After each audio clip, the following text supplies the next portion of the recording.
بر میں یعنی دریا خشکی میں نہیں مرتا مگر یہ فرشتے اس سے موت کے بعد امیر المومنین کی ولایت کے بارے میں سوال کرتے ہیں کہ رسول کیا حضرت ابو عظیم سے ایک مثال جو میں نے بیان کیا وہ کیا ہے، وہ امام علی کی ولایت. اما یتساءلون، دوبارہ سے امام علی کی ولایت کو ذہن میں رکھتے ہوئے سنیے. اما یتساءلون، یہ آپ میں کس چیز کے بارے میں سوال کر رہے ہیں؟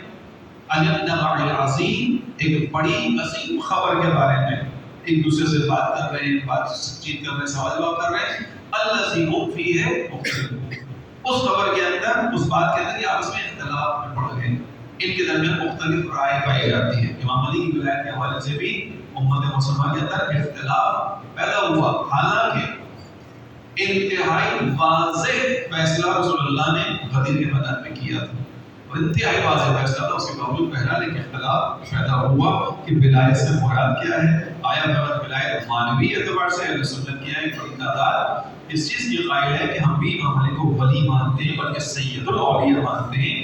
لیکن جو سید الاولیاء امام علی کس معنی میں ہے؟ امام علی روحانی طور پر سید الاولیاء. ہم بھی امام علی کی ولایت کے قائل ہیں کہ ابھی جتنے بھی سلسلے ہیں ان کے روحانی سلسلے اہل سنت کے یہاں جتنے بھی سلسلے قادریہ ہو، نقشبندیہ ہو، جتنے بھی سلسلے ان سب کی بنیاد امام علی علیہ السلام، ان سب کا سلسلہ امام علی سے ہی جوڑتے ہو لوگ. یہ مانوی اعتبار سے یہاں پر جو بیان کیا، آیا خدا نے امام علی کی مانوی ولایت کو فرض قرار دیا تھا غدیر کے میدان میں؟ نہیں. رسول اللہ نے جو سوال کیا تھا وہ کس چیز کا سوال تھا؟ سب کو جمع کرنے کے بعد اللہ سے تو اولا بکم من انفسکم، آیا میں تمہارے اوپر تم سے زیادہ حق نہیں رکھتا، یعنی تمہارا سرپرست اور تمہارے اوپر حکومت نہیں رکھتا. سب نے کہا ہاں ہمارے اوپر ہم سے زیادہ حق رکھتے ہیں، ہمارے ولی اور سرپرست ہے ہر معنی میں. اس پہ رسول اللہ نے کہا من کنت مولا ہو فہذا علی مولا، جس کا میں مولا ہوں اس کا ہی علی مولا ہے، سرپرست کی حکومت سے. اور یہاں پر انہوں نے کہا کہ ایک سوال ہوگا امام علی سے متعلق. اس کے بعد اگلی روایت وہ بھی بے حوالہ یہ تفسیر نمونہ ہے. جنگ صفین میں ایک شامی شخص جو امام علی کے مقابلے پایا، شام کا لشکر معاویہ کی سربراہی صفین میں آیا امام علی سے جنگ کرنے کے لیے. اس جنگ صفین میں شام کا ایک شخص اپنے بدن پر ہتھیار سجائے ہوئے قرآن گردے میں لٹکائے ہوئے میدان میں آیا. امام علی کی فوج ایک طرف شام کی فوج ہے. وہ اس حالت میں آیا کہ اس کے بدن پر ہتھیار اور اس کے گلے میں قرآن کریم لٹکا ہوا ہے. اور آنے کے بعد اس نے انہی آیات کی تلاوت کی. کون سی آیات؟ جو ہمارا موضوع ہے. اما یتساءلون عن النبع العظیم، کس چیز کے بارے میں ایک دوسرے سے سوال جواب کر رہے ہیں؟ ایک بڑی خبر کے بارے میں جو بڑی عظمت والی خبر ہے. الذی هم فیہ مختلفون. اس نے آیتوں کو پڑھا. امام علی نے ارشاد کیا، اس سے پوچھا اتعرف النبع العظیم الذی هم فیہ مختلفون، اے شخص کہ جو تو یہ آیتیں پڑھ رہا ہے، کیا تو جانتا ہے کہ وہ نبع عظیم کیا ہے کہ جس کے بارے میں لوگ اختلاف میں پڑ گئے؟ وہ بڑی خبر کیا ہے جس کے بارے میں لوگ اختلاف میں پڑ گئے؟ اس نے کہا کہ نہیں میں نہیں جانتا، تو قرآن کی آیت میں پڑھا، میں نہیں جانتا اس سے مراد کیا ہے. امام علی نے ارشاد فرمایا انا واللہ النبع العظیم الذی فیہ اختلفتم وعلی ولایتہ تنازعتم وعن ولایتہ رجعتم بعد ما قبلتم. انا واللہ، قسم بخدا میں ہی وہ نبع عظیم ہوں جس کے اندر تم نے اختلاف کیا. اس نے کہا عن النبع العظیم، ہم نے کہا کہ قسم بخدا میں ہی وہ بڑی عظیم خبر ہوں جس کے اندر تم لوگوں نے آپس میں اختلاف کیا. وعلی ولایتہ تنازعتم وعن ولایتہ رجعتم، اور اسی نبع عظیم کی ولایت کے اندر تم نے اختلاف کیا اور تم ہی میری ولایت کو قبول کرنے کے بعد پلٹ گئے. تنازعتم عن ولایتہ رجعتم بعد ما قبلتم، اس کے بعد کہ تم نے قبول کر لیا تھا تم لوگ پیچھے ہٹ گئے. کب قبول کر لیا تھا؟ میدان غدیر میں قبول کر لیا. رسول اللہ نے فقط اعلان نہیں کیا تھا بلکہ اعلان کے بعد تمام لوگوں سے ولایت کا اقرار لیا تھا. زبانی اقرار نہیں کیا تھا بلکہ تمام لوگوں سے جو اس وقت اس میدان میں موجود تھے ان سب سے امام علی علیہ السلام کے لیے بیعت لی تھی. باقاعدہ لوگوں کو روک کر بیعت کا عمل کیا گیا تھا. مردوں نے آ کر امام علی کے ہاتھ پر ہاتھ رکھ کر ولایت امام علی کی اقرار کیا تھا. خواتین سے بھی بیعت لی گئی اور ایک سرخ برتن کے اندر پانی رکھ کر ایک امام علی بیٹھے, دوسری طرف خواتین بیٹھتی جاتی تھی. ہاتھ پانی میں امام علی کا تھا, خواتین کا ہاتھ پانی میں آتا تھا, وہ اقرار کرتی تھی ولایت کا اور اس کے بعد بیعت تمام تھی. یہ ہوا. امام علی نے صرف اشارہ کیا, تم نے میری بیعت کو قبول کیا تھا, رسول اللہ کے سامنے قبول کر لیا تھا, رسول اللہ کے سامنے تم بھی لوگوں نے آ کر مجھے مبارکباد دی تھی, تو بھی سے لوگوں نے آنے کے بعد کہا کہ واہ اے علی کیا کہنے ہیں آپ کے کہ آپ میرے اور میرے والدین کے مولا قرار پائے, آپ ہماری نسلوں کے امام قرار پائے. تو امام نے کہا کہ یہ وہ چیز ہے کہ جس کے اندر تم نے اختلاف کیا, میری ولایت کو قبول کرنے کے بعد تم نے جو ہے وہ انکار کر دیا. تو یوم القیامت تعلمون ما عملتم, قیامت کے دن جان لو گے جو تم نے کیا ہے. اس طرح سے امام علی نے اس کو بیان کیا. تفسیر قرآن یہ بھی تفسیر قرآن کے حوالے سے تھا. اور اگلا آیت کا ٹکڑا کیا ہے, کل سیعلمون, یعنی تم اختلاف کرتے ہو اس نبأ عظیم کے بارے میں. کل سیعلمون, ایسا نہیں ہے جیسا یہ سوچتے ہیں ہم قریب جان لیں گے. ثم کل سیعلمون, ایسا نہیں کہ جیسے یہ سوچ لیں گے جان لیں گے, یعنی تاکید بیان کر رہا ہوں. یہ جو بڑی خبر کے بارے میں تم نے اختلاف کیا, ایک وقت آئے گا کہ تم اس کو جان لو گے. یہاں جو دو مرتبہ بیان کیا گیا کہ تم اس کو جان لو گے, اس سے تفسیر کے اندر اس طرح سے الٹا بیان کیا گیا ہے کہ اس سے مراد ایک دفعہ اس دنیا میں جاننا ہے اور ایک مرتبہ آخرت میں جاننا ہے. کل سیعلمون, تم نے اس بڑی خبر کا انکار کیا, ولایت کا انکار کیا, تم اسے جان لو گے. کب جان لو گے؟ اگر ہم ولایت کا معنی کریں اس کو جانو گے کب؟ جب زمانے کے امام کی حکومت دنیا پر آشکار ہو جائے گی. وہ وقت ہوگا جب تمہیں حقیقت کا ادراک ہو جائے گا. وہ وقت ہوگا کہ جب تمہیں سمجھ میں آ جائے گا کہ رسول اللہ نے حقیقت میں امام علی کو اپنے بعد اپنا حاکم بنایا تھا معاشرے کا. امام علیہ السلام کو لوگوں کا دوست نہیں بنایا تھا کہ تم نے ولی کا معنی دوست کیا, دوست نہیں, حاکم بنا کر گئے. اور جب امام کا زمانہ آ کر اپنے زمانے کی حکومت کو چلائیں گے, ان کی حکومت کا واضح ہو جائے گا تم پر یہ کہ امام علی حاکم تھے. یہ دنیا پہلا کل سیعلمون, ثم کل سیعلمون, اس سے مراد مفسرین نے کہا کہ قیامت میں تو بہت واضح ہو جائے گا. وہاں تو رسول اللہ کھڑے ہوئے ہوں گے, رسول اللہ تمہارے سامنے ہوں گے, تو پھر انہوں نے امتی ان کے سامنے محشور کیے جاؤ گے, اور پھر انہوں نے امتی رسول اللہ تم سے سوال جواب کریں گے, تم سے ایک ایک چیز کا پوچھیں گے. تمہیں روزے کا حکم دیا تھا نہیں دیا تھا, تم وقت دیا تھا, تمہیں نماز کا سکھایا تھا نہیں سکھایا تھا, سکھایا تھا, تعلیمات دی تھی, ساری چیزوں کا حکم ہوگا. وہی رسول اللہ تم سے علیہ السلام کی ولایت کا سوال پوچھیں گے, جان لو گے. اس معنی میں خود قیامت کے معنی میں بھی اگر اس کو لیا جائے دو دفعہ جاننے کی بات ہے. کل سیعلمون ثم کل سیعلمون, تم جان لو گے, قریب جان لو گے. یعنی اب اگر اس کو میں قیامت کے معنی میں لوں تو جیسے تم انکار کر رہے ہو مرنے کے بعد تمہارا جی اٹھنے کا, ایسا نہیں ہے. تمہیں پتہ چل جائے گا, تمہیں ضرور پتہ چل جائے گا. پہلی مرتبہ پتہ چلنے سے مراد بعض مفسرین نے یہ لی ہے کہ ایک وقت ایسا آئے گا کہ آگے چلنے کے بعد انسان ظاہری اسباب کے ذریعے سے اور اپنے علم کی ترقی کے ذریعے سے انسانوں کے دوبارہ اٹھنے کی حقیقت کو سمجھ پائے. مخصوصاً جو آج کا دور ہے, جو بچے ہیں ان کے لیے گفتگو بہت زیادہ اہم ہوگی.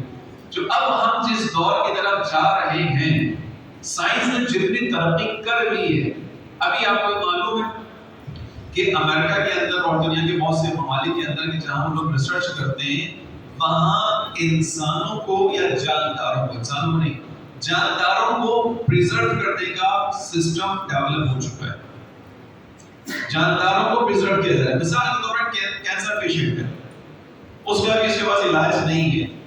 اس کینسر پیشنٹ نے اپنے آپ کو والنٹیئر کیا, بڑے بڑے ان کے پاس جو ہے وہ کولڈ اسٹوریج کہہ لیجیے آپ, وہ موجود ہیں جہاں پہ نامعلوم کتنی ڈگری درجہ حرارت کے اوپر جو ہے وہ سردی کو رکھا جاتا ہے, جس سے جما دیا جاتا ہے انسان. ٹھیک, اس کے بعد اس کو اس نظریے کے تحت جمایا جا رہا ہے کہ کل ان چیزوں کا علاج دریافت ہو جائے گا. جب ان چیزوں کا علاج دریافت ہو جائے گا, ہم ان باڈیز کو کیا کریں گے, واپس نکالیں گے, آہستہ آہستہ آہستہ لا کے ان کو ڈیفروسٹ کریں گے, اور اس کے بعد ان کی بیماری کو ختم کریں گے. یہ نظریہ پایا جاتا ہے. نظریہ ہمیشہ کسی علمی بنیاد پر ہوتا ہے. سائنس ترقی کرتے ہوئے یہاں تک پہنچ رہی ہے. دوبارہ انسانوں کی پلٹنے کی باتیں ہو رہی ہیں. سائنس اس پر کام کر رہی ہے کہ انسان کے اس دنیا سے جانے کی کچھ وجوہات ہوتی ہیں. بدن کا تعلق کچھ چیزوں کی وجہ سے یا اس کے اعضاء کا تعلق چیزوں کی وجہ سے ختم ہو جاتا ہے. کچھ ریزنز بنتی ہیں جس کی وجہ سے انسان بڑھ جاتا ہے. اگر ہم ان ریزنز کو ڈیفائن کر لیں, اس کے بعد اس کا علاج دریافت کر لیں, انسان کو موت نہیں آئے گی. یہ بحث ہے. ٹھیک, کم از کم ان بحثوں سے ایک فائدہ ہوگا. کیا ہوگا؟ وہ فائدہ یہ ہوگا کہ ہم زمانے کے امام کی طولانی عمر کو اسی سائنس کے مطابق ثابت کر پائیں. تو ہم نے آج ڈیفائن کیا اس چیز کو, خدا تعالیٰ نے نظام بنایا ہے. اب جو اعتراض امام زمانہ کی 1200 سالہ عمر پر تھا وہ تو ختم ہو جائے گا, کیونکہ سائنس بھی ثابت کر رہی ہے اس چیز کو. ٹھیک, خدا تعالیٰ کا اہتمام پہلے سے. اس کائنات کے اندر خدا نے جو کچھ کیا ہے وہ اسباب کے ذریعے سے کیا ہے, اور آپ ادھر تک نہیں پہنچ پا رہے. ہر چیز سبب کے تحت ہے. اس کو سمجھے گا, خوبصورت ویسے ساری, یعنی اس کائنات کے اندر جو کچھ ہے سبب کے ذریعے. اب اگر امام عصر بھی زندہ ہے, خدا کا معجزہ اپنی جگہ, لیکن خدا عالم اس کائنات کے نظام کو سبب کے ذریعے سے چلا رہا ہے. اس کا مطلب ہے کہ کچھ اسباب ہوں گے ایسے کہ جس کے ذریعے سے انسان کی عمر میں اضافہ کیا جا سکتا ہے. ٹھیک ہو گیا پر لہذا خدا نے کہا کل سیعلمون, تم قریب جان لو گے کہ انسان مرنے کے بعد اٹھایا جا سکتا ہے. تم انکار کر رہے ہو, جان لو گے. ثم کل سیعلمون, اس دنیا میں جانو نہ جانو, جب عالم آخرت آئے گا اور وہاں اول سے لے کر آخر تک کا آدم ایک میدان میں کھڑا ہوا نظر آئے گا, اس وقت تو جان ہی لو گے کہ یہ ہونے والا کام. ٹھیک, لہذا دو تعبیر اس کی گئی. پہلے جو کہا کہ کل سیعلمون, ایسا نہیں ہے تم سوچ رہے ہو, تم جان لو گے. ثم کل سیعلمون, اس کو دوبارہ تاکیداً کہا گیا. لہذا قیامت حقیقت ہے. اس کا اس کے بعد خدا تعالیٰ نے جو جواب دیا آگے اس میں آیت پڑھاتے ہیں. اب خدا تعالیٰ نے اپنی قدرت کو بیان کر رہا ہے. آگے کی آیات میں 11 نعمتیں ہیں, خدا تعالیٰ ان کو بیان کر رہا ہے جو انسان کے مشاہدے کی ہیں. کیونکہ خدا انسان کو کہاں لے جانا چاہ رہا ہے, انسان قیامت کو سمجھے, اسے مانے, ایک حقیقت کے طور پر تسلیم کرے, اس کے مطابق اپنی عمل کی کرے, اور اس کو بڑا سمجھے. قیامت کا مرحلہ معمولی نہیں ہے, سزا و جزا کے معاملے میں. خدا تعالیٰ اس کے لیے انسان کو بیان کر رہا ہے. 11 نعمتوں کا تذکرہ ہے آگے. الم نجعل الارض مہادا. اب یہاں پہ خدا انسانوں کو متوجہ کر رہا ہے کہ دیکھو, کیا تمہیں نظر نہیں آ رہا کہ ہم نے اس زمین کو تمہارے لیے سکون کا ذریعہ قرار دیا. ہم نے زمین کو تمہارے لیے فرش بنا کر بچھا دیا ہے. اس زمین کو لیول کیا تمہارے خاطر, ہموار بنایا ہے. اس ہموار زمین کے اوپر تم اپنی فصل بھی اگاتے ہو, اس ہموار زمین کے اوپر تم اپنا گھر بھی بناتے ہو, اس ہموار زمین کے اوپر تم اپنا جو ہے وہ چلنے پھرنے کا کام بھی انجام دیتے ہو. الم نجعل الارض مہادا, کیا تمہیں نظر نہیں آ رہا کہ ہم نے زمین کو گہوارہ قرار دیا. گھر بھی ہے, زراعت بھی ہے, اس کے اندر مسطح زمین ہے, سکون کا ذریعہ ہے, بچھی ہوئی زمین. لیکن اس کے بعد اگلی خصوصیت بیان کر رہا ہے کہ زمین بچھی ہوئی ہے, زمین کو ہم نے بچھا دیا تمہاری خاطر. ہم نے اس کو جو ہے وہ تمہاری سامنے خاضع کر دیا, یعنی بچھا ہوا ہونا, خاضع ہونا. تم اس کے ماسٹر ہو, تم اس پر جس طرح چاہتے ہو گھر بنا لیتے ہو, فصل بنانا چاہتے ہو فصل لگا لیتے ہو, تمہارے اختیار میں. اب انسان اس اگلی آیت اس لیے بیان کر رہا ہے کہ فقط زمین کا بچھا ہوا ہونا کافی نہیں ہے.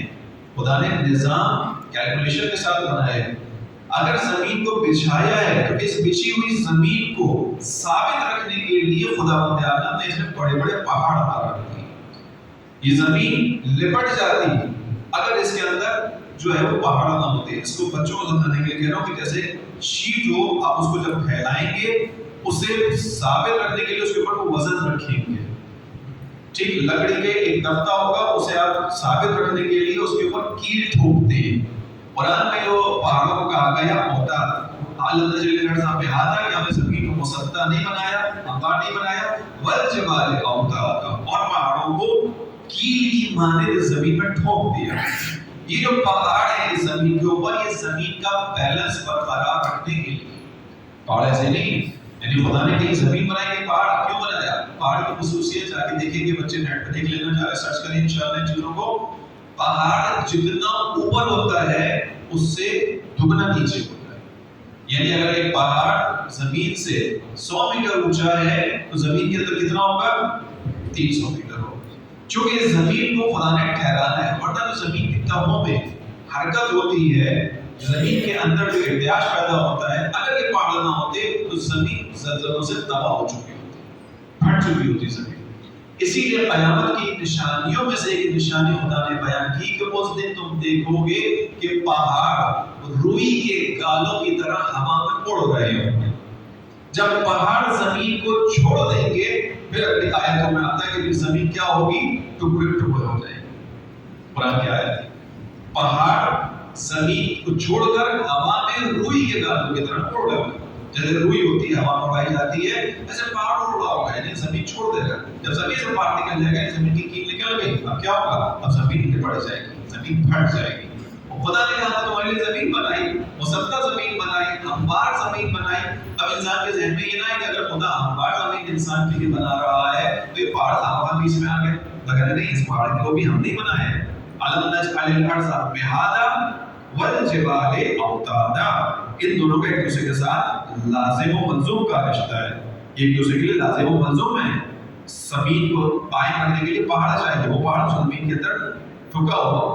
وَالْجِبَالِ أَوْتَادًا، یہ اس کے علاوہ جو آپ جب جا کے پڑھتے ہیں اس کے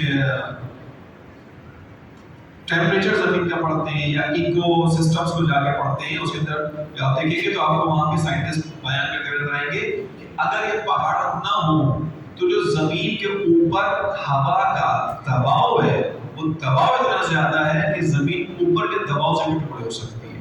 یہ اوپر ہوا کا دباؤ کس چیز کی وجہ سے ختم ہوتا ہے؟ پہاڑوں کی وجہ سے۔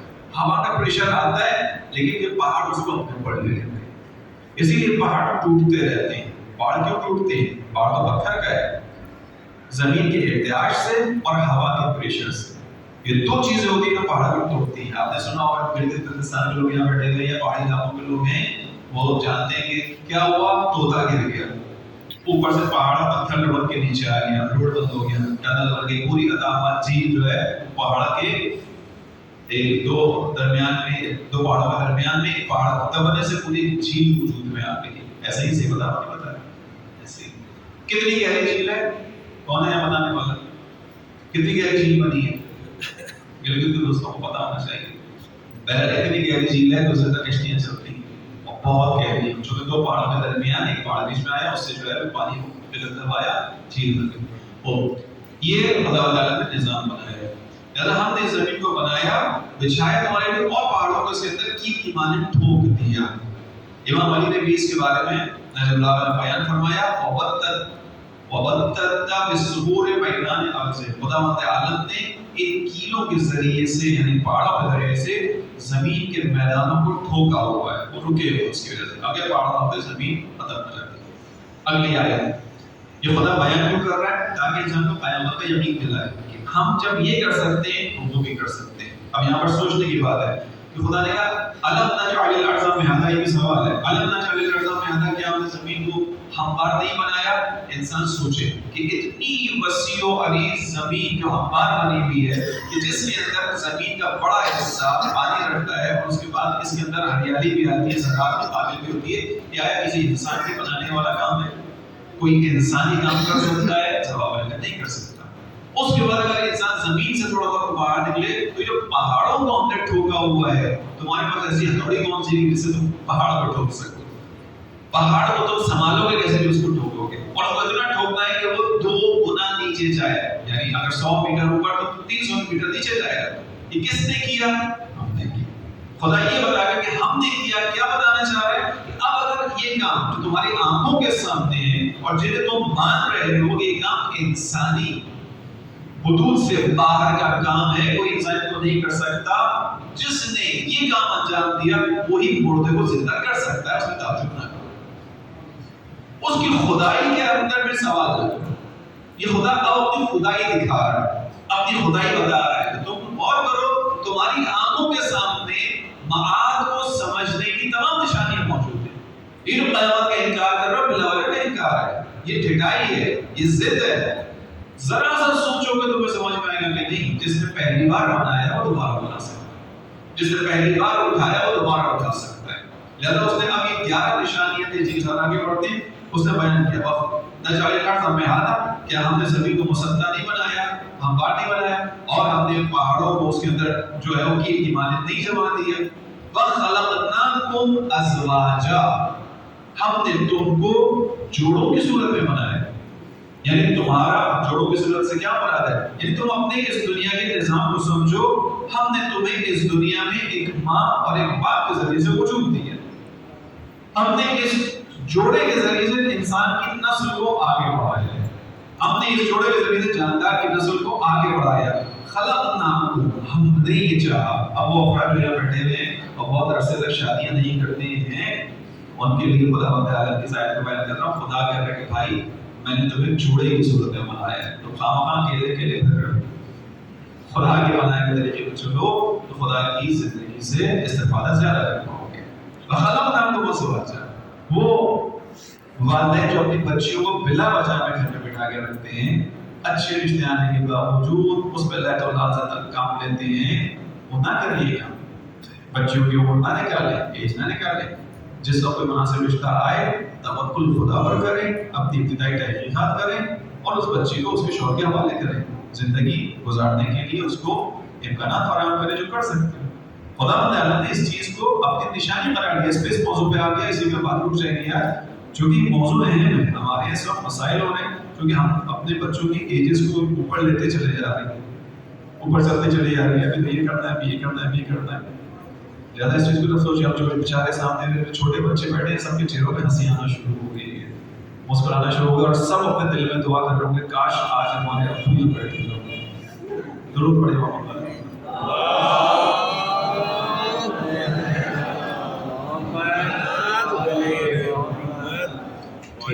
کوئی بات نہیں، آپ کے والدین یہاں بھی بیٹھے ہوئے، آپ بات کو آرام سے سمجھیں، گھر پہ جا کے سمجھائیں.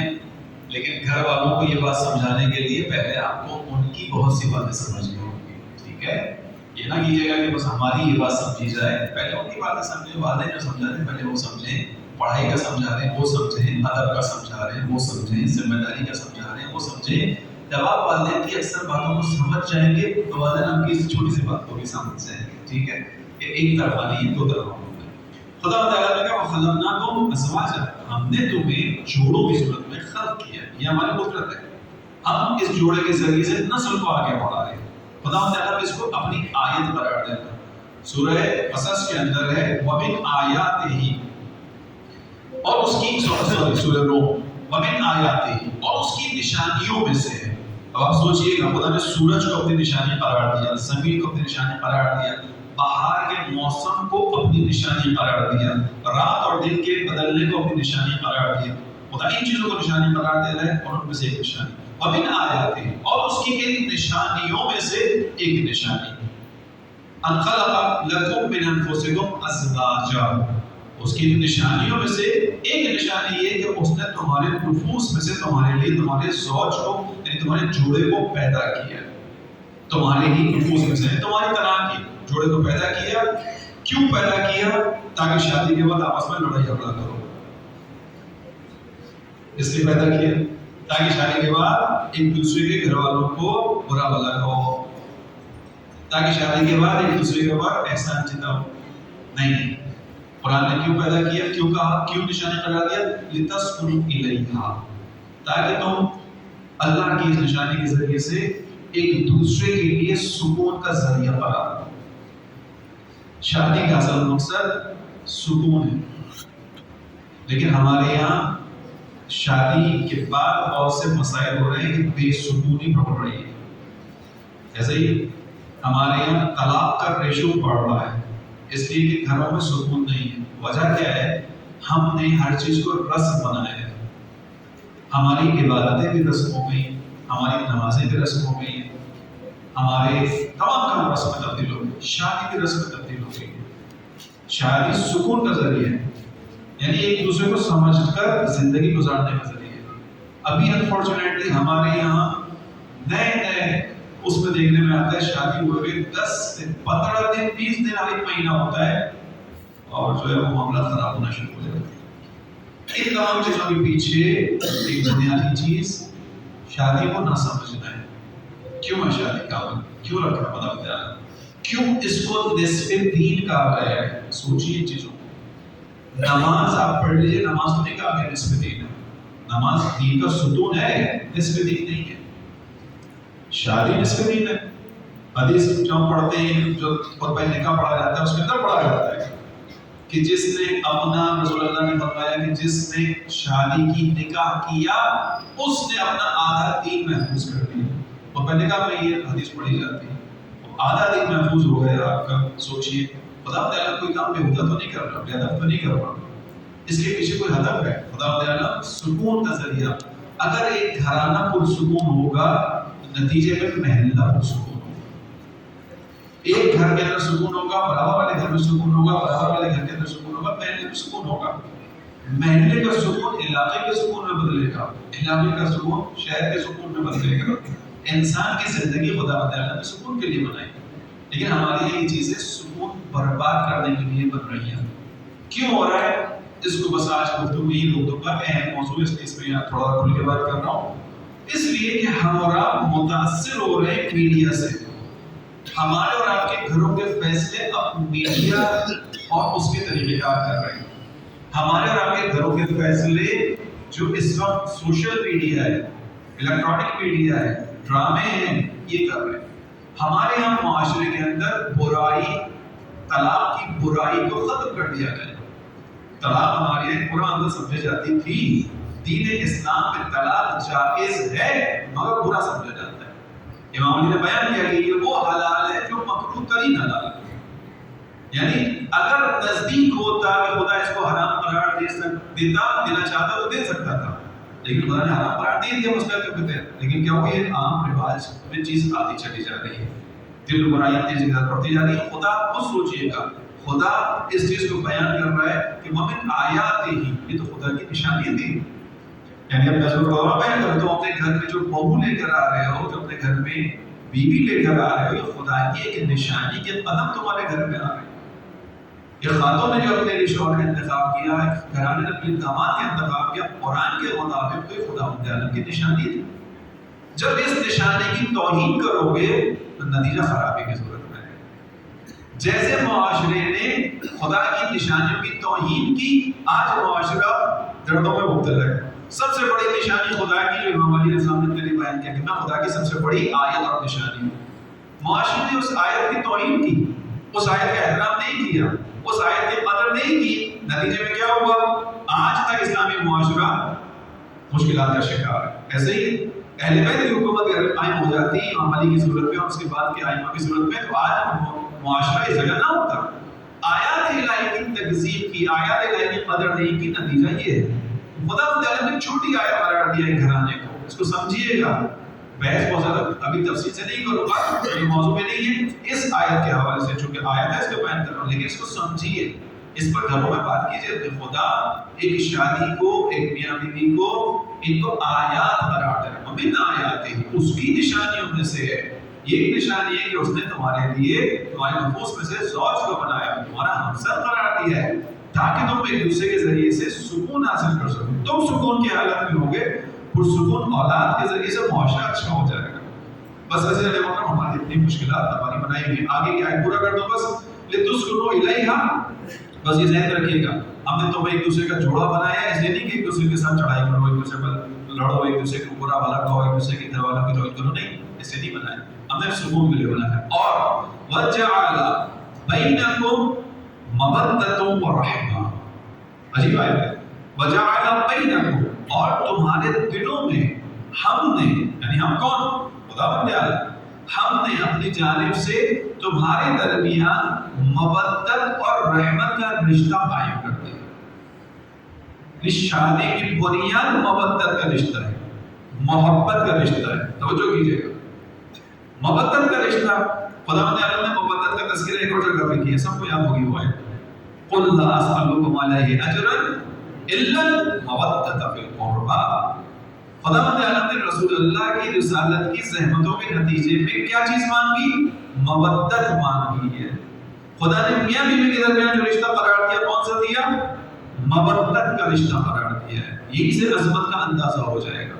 یعنی رسول اللہ کی اجر جو زحمت ہے، رسالت کا جو اجر ہے، وہ معمولی تو نہیں مانگے گا خدا. وہ اجر سنگین ہے جو خدا مانگ رہا ہے کہ میرے حبیب نے اتنے پتھر گائے تو مانے لاتے، اتنی زحمتیں برداشت کی، لہذا اگر اس کی رسالت کا زحمتوں کا اجر دینا ہے تو کیا کرو؟ مودت سے پیش آنا. اس کے ساتھ برابر کے ساتھ یہاں خداوند عالم اسی مودت میں سے ٹکڑا لے کے دے رہا ہے میں نے تمہارے درمیان مودت اور رحمت کا رشتہ قائم کیا ہے. عزیزان محترم مودت اور محبت کے فرق کو سمجھیے. گفتگو ختم ہو گئی. محبت ضروری نہیں ہے اظہار کے ذریعے سے بتائی جائے. بہت سی چیزیں ہوتی ہیں دل میں انسان کی محبت ہوتی ہے رہ جاتی ہے انسان اظہار نہیں کر پاتا. مودت محبت کی اس منزل کو کہتے ہیں کہ جہاں اس محبت کا انسان اپنے عمل کے ذریعے سے اظہار کرے. اہل بیت کے معنی میں خداوند تعالیٰ نے اس محبت کو مانگا ہے. تو محبت اہل بیت علیہ السلام کی محبت دل میں رکھ کے نہیں بیٹھنا اپنے گھروں کے اندر. جب وقت آئے ان کے اوپر تو ان کی محبت کو لے کر ان کی مدد کے لیے باہر آنا. امت نے اس محبت پر عمل نہیں کیا نتیجے میں جناب سیدہ کا دروازہ چلا. امت نے اس محبت پر عمل نہیں کیا نتیجے میں امام علی کے ہاتھوں میں اور گلے میں رسی باندھ کر امام علی کو کھینچا گیا. لوگوں نے اس محبت پر عمل نہیں کیا نتیجے میں امام حسن مصطفیٰ کے جنازے پر تیروں کی برسات ہوئی. لوگوں نے اس محبت پر عمل نہیں کیا کربلا میں امام حسین مختصر اپنے افراد کے ساتھ مارے گئے. محبت پر عمل نہیں ہوا جناب زینب کوفہ کے دربار میں بغیر رضا کے چلنے پر مجبور ہوئی. اس ساری وہ چیزیں محبت کی کمی کی وجہ سے آج بھی پھر دوبارہ زمانے کے امام کی طرف گفتگو آ گئی. آج بھی زمانے کے امام کے ظہور کے اندر جو تاخیر ہے وہ محبت کی کمی کی وجہ سے نہیں ہے محبت کی کمی کی وجہ سے. محبت تو سبھی کر رہے ہیں. ہماری نافی دعاؤں میں شامل ہے امام حسن ہر نماز کے بعد دعا کرتے ہیں اللہم کل ولی کا بچت النصر. ایسے ہی محبت ہے لیکن خدا محبت نہیں مانگ رہا. کیا مانگ رہا ہے؟ مودت مانگ رہا ہے. یعنی محبت کا اگلا مرحلہ ہے کہ جہاں ان کو جب ضرورت کسی چیز کی پڑے تو بیٹھے مت رہ جانا ان کی مدد کے لیے میدان میں آ جانا. آج زمانے کے امام کو ضرورت ہے ناصروں کی تو فقط خمس دے کر بس سمجھو کہ زمانے کے امام کا حق ادا کر دیا اگرچہ وہ خمس دینے والے بھی بہت کم ہے. لیکن فقط یہ مت سمجھنا خمس نکال کے بس امام کا حق ادا ہوگا. نہیں, امام کا حق ادا ہوگا کہ جب تم اپنی زندگی میں امام کو اپنی ترجیح قرار دو گے. خدا نے زوج کو قرار دیا مودت اور رحمت کا رشتہ قائم کیا. یعنی ایک دوسرے کے ساتھ اس مہربانی اور محبت کا اظہار کرو. تمہارے عمل سے نظر آئے زوجہ کے عمل سے نظر آئے کہ وہ اپنے شوہر کے ساتھ ہمدردی رکھتی ہے وہ اپنے شوہر کے ساتھ محبت رکھتی ہے وہ اپنے شوہر کا خیال رکھتی ہے. شوہر کے عمل سے نظر آئے کہ وہ زوجہ کی اس کی نگاہ میں اہمیت ہے. بقول رہبر آپ نے اپنی کتاب میں بیان کیا عشق برتر کے اندر کہتے جب کسی خاتون کو اپنے گھر لے کر آؤ یعنی تمہاری بیوی بن کر کوئی گھر آئے تو یہ سوچو کہ تم جنت کے پھولوں میں سے ایک پھول اپنے گھر لے کر جا رہے ہو. یہ نسل کی امانت دار ہے. تم اس کو اس نگاہ سے احترام دو گے تو نتیجے میں تمہاری زندگی سکون سے گزرے گی. تم اگر اس کو احترام نہیں دو گے تو کبھی زندگی کے اندر سکون نہیں پا پاؤ گے. یہ آیت ہماری اشکر ہوئی کہ ہم نے زمین کو تمہارے لیے فرش قرار دیا اس کے اندر پہاڑوں کو تمہارے کیٹ ٹھونکا اور اس کے بعد ہم نے تمہارے لیے زوج خلق کیا ازواج کو خلق کیا ہم کو بنایا اور اس کو خدا تعالیٰ نے اپنی قدرت اور نشانی میں سے قرار دیا. باقی خدا کی نشانیاں جو قدرت بیان کر رہے ہیں انشاءاللہ اس کو کل آپ کے سامنے بیان کریں گے. درود پڑھیں محمد والوں.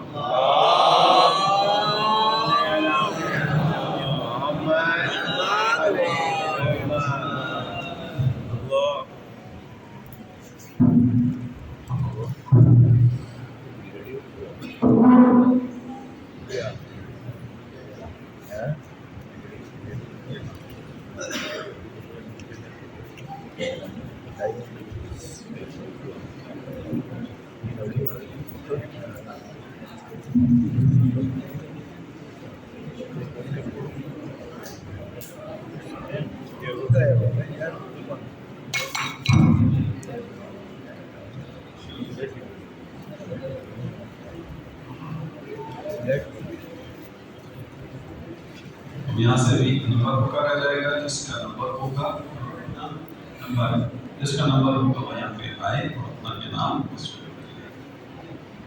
CH05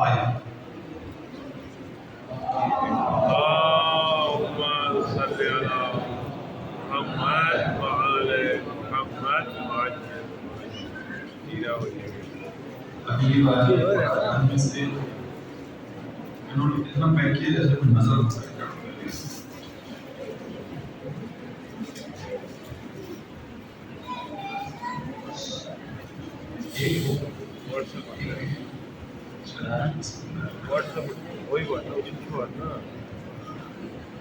M08 M08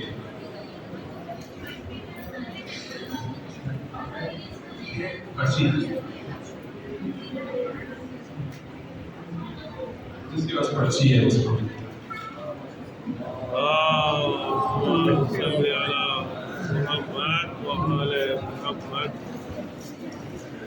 نمبر قرآن میں سے F22 F22 قرآن میں سے دو تھوڑے سمجھتے ہوں.